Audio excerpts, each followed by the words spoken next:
Assalamualaikum warahmatullahi wabarakatuh.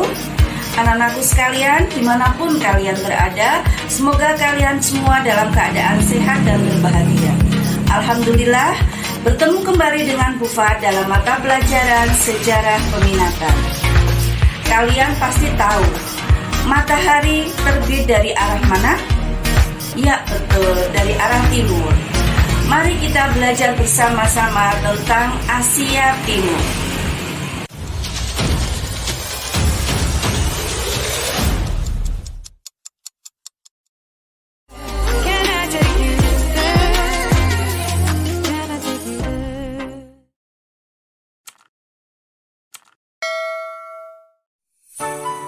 Anak-anakku sekalian, pada pertemuan kali ini kita akan mempelajari tentang konflik di Asia Timur.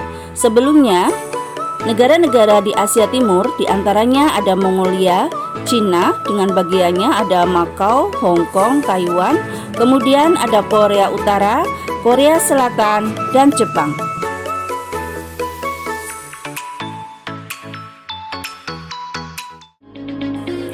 Dari berbagai konflik di Asia Timur, kita akan mempelajari tentang Perang Korea. Sejarah Perang Korea dimulai dari pendudukan Jepang di Korea selama 1910 sampai 1945. Melansir dari histori, awal mula Perang Korea yakni ketika Perang Dunia II berakhir, Jepang kalah melawan sekutu, sehingga semenanjung Korea menjadi tawar-menawar antara Amerika Serikat dan Uni Soviet. Lalu, Korea Utara menjadi negara sosialis yang dipimpin oleh Kim Il-sung dan didukung oleh Uni Soviet. Sedangkan Korea Selatan menjadi negara kapitalis yang dipimpin oleh Shin Man-rhee dan didukung oleh Amerika Serikat. Kemudian pada tahun 1948, Korea Utara dan Korea Selatan dipisah oleh garis paralel ke-38, garis lintang yang melintasi semenanjung Korea. Awal mula Perang Korea.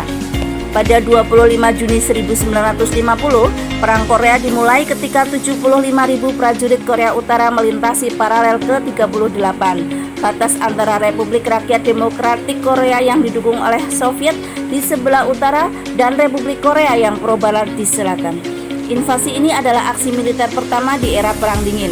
Pada Juli 1950, pasukan Amerika Serikat memasuki perang atas nama Korea Selatan. Menurut mereka, perang ini adalah perang melawan kekuatan komunisme internasional.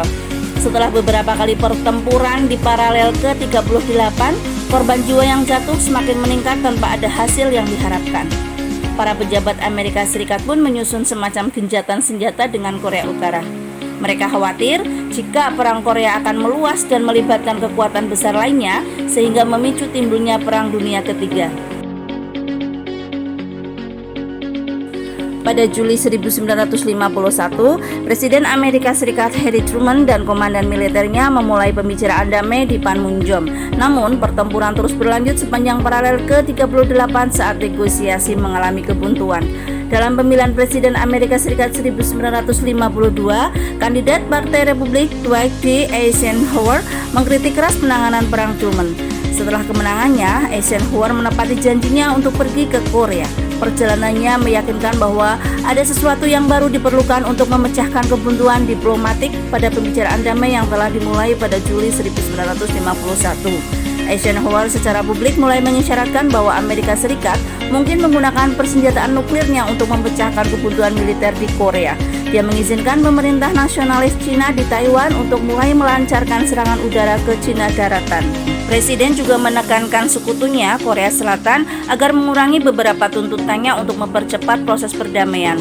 Entah karena khawatir akan ancaman serangan nuklir Eisenhower atau karena alasan lain, pada Juli 1953, semua pihak yang terlibat dalam konflik akhirnya bersedia menandatangani perjanjian dan mengakhiri pertumpahan darah. Meski begitu, sejak dimulainya Perang Korea hingga saat ini, belum ada hasil akhir yang dicapai. Tidak ada perdamaian di antara kedua negara tersebut, hanya gencatan senjata. Secara keseluruhan, sekitar 5 juta tentara dan warga sipil kehilangan nyawa mereka dalam perang yang berlangsung selama 3 tahun. Sementara semenanjung Korea masih terbelah hingga hari ini. Dua kubu yang terlibat dalam perang itu, Korea Selatan dan Amerika Serikat, serta Korea Utara dan Cina, sepakat menghentikan pertempuran. Hasil dari gencatan senjata itu adalah pembentukan komite perwakilan dari negara-negara netral untuk memutuskan nasib ribuan tahanan perang di kedua pihak yang bertikai. Dalam kesepakatan itu, diputuskan bahwa tahanan perang dapat memilih nasib mereka sendiri, tetap di tempat mereka berada atau kembali ke tanah air mereka. Selain itu, hal ini juga menarik batas baru di antara Korea Utara dan Selatan yang memberi Korea Selatan wilayah tambahan 1.500 mil persegi dan menciptakan zona demilitarisasi selebar 2 mil yang masih ada sampai sekarang. Melansir History, sejak awal abad ke-20, wilayah semenanjung Korea merupakan bagian dari Kekaisaran Jepang.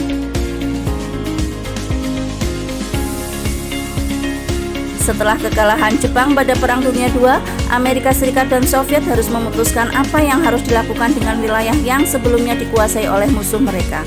Pada Agustus 1945, diputuskan bahwa semenanjung Korea dibagi menjadi dua di sepanjang paralel ke-38. Soviet menduduki daerah utara dan Amerika Serikat menduduki daerah di selatannya. Pada akhir dekade, dua negara baru terbentuk di semenanjung. Di selatan, diktator anti-komunis Xi Jinping menikmati dukungan dari pemerintah Amerika, sementara di utara, diktator komunis Kim Il-sung didukung Soviet. Kedua diktator ini terbiasa terlibat pertikaian berkepanjangan di paralel ke-38 dan pertempuran di garis perbatasan kedua negara. Hampir 10.000 tentara Korea Utara dan Selatan terbunuh dalam pertempuran di garis perbatasan bahkan sebelum Perang Korea benar-benar dimulai.